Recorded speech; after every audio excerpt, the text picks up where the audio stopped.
Hello, everybody. Welcome once again to Counselor's Couch 101. I'm Jim Stump. If you'd like to comment or make suggestions or offer us ideas, you can leave a comment down below, or you can send us an email, right? Send it to counselorscouch101 at mail.com. That's just mail.com. Counselorscouch at 101, counselorscouch101 at mail.com. You know, I'm always thinking, apparently, remembering these stories, that's what you people have done to me since you put me up there, and it's all because of he who must not be named, right? That's the reason I'm here. He asked to help out. He said, go online and let's create some sort of a community that can help each other. And I said, I'm really busy. I'm not independently wealthy. I'm not monetized. So I have to, when I get finished with this video, I have to go to work. Trying to pay the bills. Anyway, I was remembering this young lady I met in counseling group once. I used to work at a clinic, and all sorts of people would come to the door for various programs and various assistance about various issues, right? This girl was 19 years old, and I'm telling you, she was just gorgeous. She was beautiful. And you got to watch out with those beautiful young teenagers, right? Got to keep your distance, got to be professional. Don't worry. I've never violated that at all, not once, not ever. But we do have to watch out because we are subject to human desires and thoughts, right? Anyway, beautiful young woman, 19 years old. And as I got to know her, she told me of how promiscuous she was, right? I mean, she's had guys all over the place, guys she didn't even like, right? She picked up guys in unsafe places, and she got out of her predicaments by providing services, and they let her go. All sorts of horrible stories she told me. And she wasn't from poverty. This girl came from an affluent family, very successful professional parents, both mother and father. They had good homes, expensive homes in nice places and like that. And thinking, how could that girl come from a privileged background like that and end up being the way she was? And it was harming her. If it hadn't been harming her, it would have been one thing. But with all the activities she was involved in, of course, she got involved in drugs. And then, of course, she got arrested and went to the judge. And then, of course, she met me. And the rest is history, right? But it's the whole idea about, this girl and what caused her to end up in my counseling office talking about all these problems. At one point, she kind of said, I don't know, doc, I guess I got a broken picker. I thought to myself, what is that? She says, I always pick the wrong ones. I always pick the wrong ones. I always pick the guys that are no good for me, right? Well, we got discussing about that, and eventually she wouldn't tell me, but it sort of came out in the conversation, even though she wouldn't speak about it directly, that she had been abused, especially when she was 12 years old. She was assaulted, and that changed her. And at that point, she began thinking of herself as less than. Sometimes people describe that as, I was damaged goods, nobody would want me, right? And people who have that kind of experience and come up with that kind of an attitude, they usually go in one of two ways. There are three ways people can go.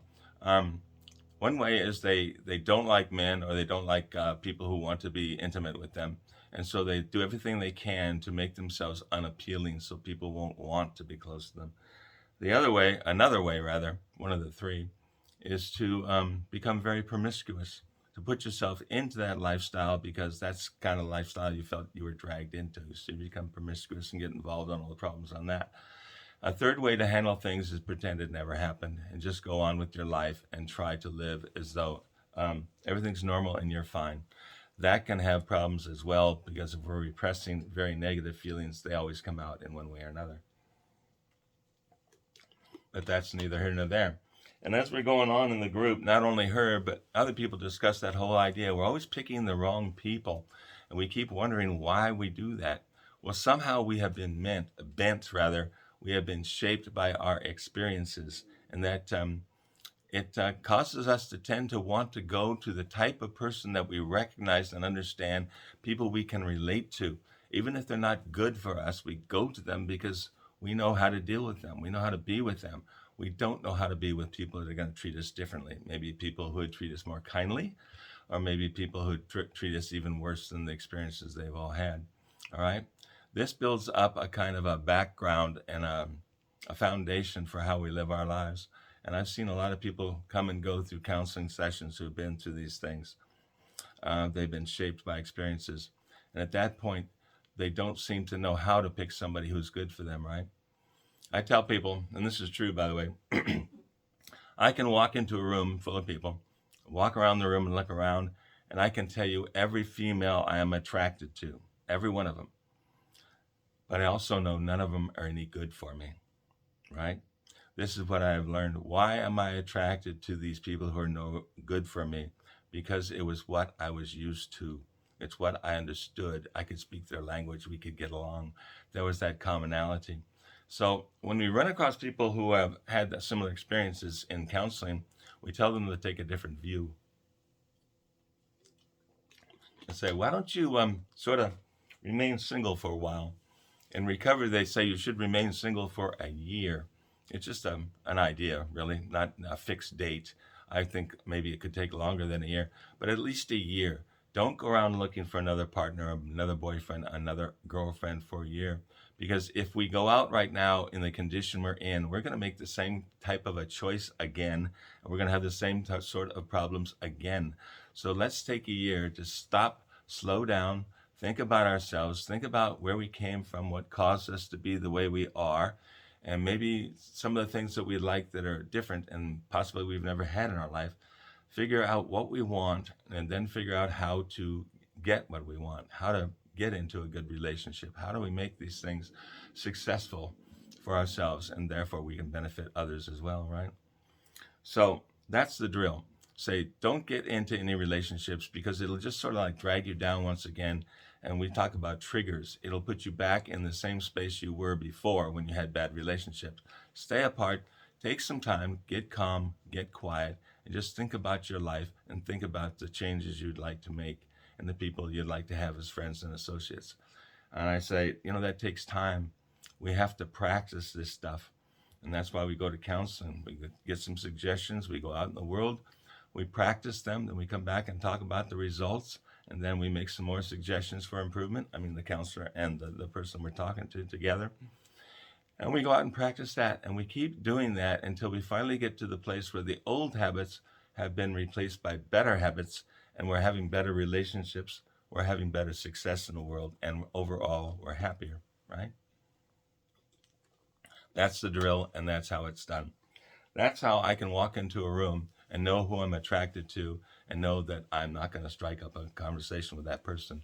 I'm not going to pursue a relationship because I know where it'll take me, and I don't care to do that. Been there, done that, right? So I invite all of you out there with similar situations, take some time off.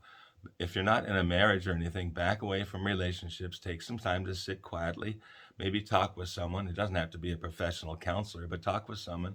Work some of these things out and decide what you want in your life and figure out a way to go out and get it.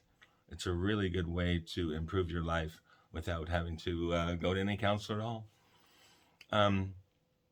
About that girl. She was 19 years old when I met her. She was simply gorgeous.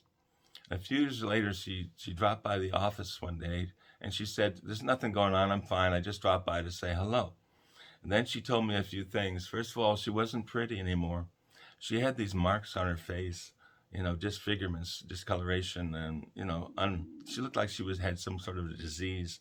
And she smiled, and I didn't say anything, but I was kind of shocked. And she could see that I was taken with the way that she had sort of crumbled in the few years since I had seen her last. And she said, "Yeah, the doctors have told me I've got a certain kind of disease." I forget what she said, and I apologize. It's been a while. She said I had a certain disease. I probably won't live to be 25. Now, people who have been in the drug world and like that, they can exaggerate. Maybe that wasn't as dire as all that, but it's her story, and she was sticking to it. She was saying, "I got this disease from being promiscuous and being out with all these shady type of characters, and they gave it to me." And now she says, "I'm going to be gone before I'm 25. Then she got very quiet, and I didn't know what to say to her. My heart went out to her. It truly did. I would have loved to have done something to help this woman, but was beyond my control. She kind of smiled, and she said to me, "I guess I still got a broken picker, huh, Doc?" Think about it. Let's not do that to ourselves. Talk with you next time.